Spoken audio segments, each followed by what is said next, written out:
nature connection and wilderness living was started last March, and our vision is to take kids into the forests of Vancouver and the surrounding area and explore, and my hope is to enable children to have a really deep connection with the earth and to familiarize themselves with trees and with the birds and with mammals, and get to know the forest so that they learn how to feel a part of the forest again and allow kids to truly follow their passions. So when I'm mentoring children, I tend not to give answers, and I tend not to teach that much, but rather just allow the children to find whatever they're interested in and whatever they're passionate about, so that natural curiosity occurs and that the learning that happens is really passion-based and it's what the children want to do themselves.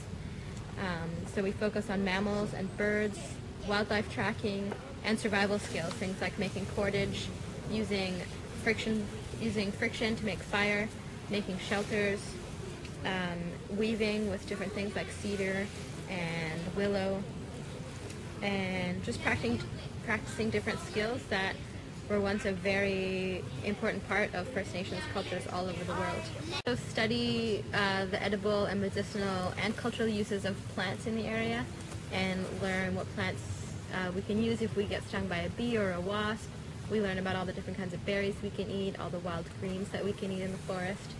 and just engage with the forest in a way that is very natural, actually using the things around us rather than just looking at them. And the way that I was taught of how to mentor children is something that people are now calling coyote mentoring, and it's using many different styles of teaching to pass on information and knowledge, and it's based on things that were studied from First Nations cultures all over the world about how they were conveying information onto children. And we don't have the same sort of access to land or to the time that First Nations peoples had all over the world. So coyote mentoring emulates as much as possible those types of techniques.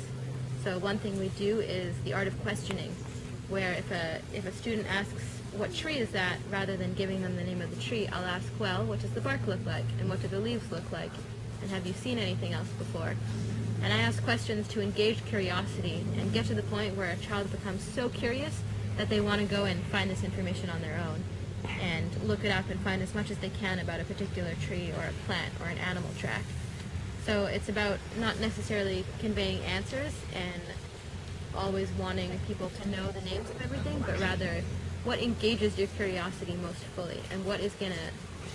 makes you fully alive. That style of teaching right there I would call trickster transformer, where people come and play tricks on you to engage your senses and help you learn in a different way that is very unlike what you most often get in the classroom, where most everything that is taught is didactic. And I do use didactic sometimes, but combined with art of questioning and combined with trickster transformer type teaching styles. Another huge aspect of Eagle Awareness School is storytelling. So we start off each morning with a story that conveys some sort of information or some knowledge to the children, so that they learn about hazards, for example, or they learn about a medicinal plant through a story. So it's something they can engage in because they can use their own imagination to create a mental image of what a plant would look like or what an animal looks like or how an animal moves, and it enables people to learn through the art of storytelling, which also oral tradition was a huge part of First Nations cultures all over the world. So using things that emulate perhaps how First Nations cultures would have conveyed knowledge and stories and first-hand connection to the land to their children. And that's part of what Eagle Awareness is about, and what I hope to do is get lots of children outside, away from computer screens and away from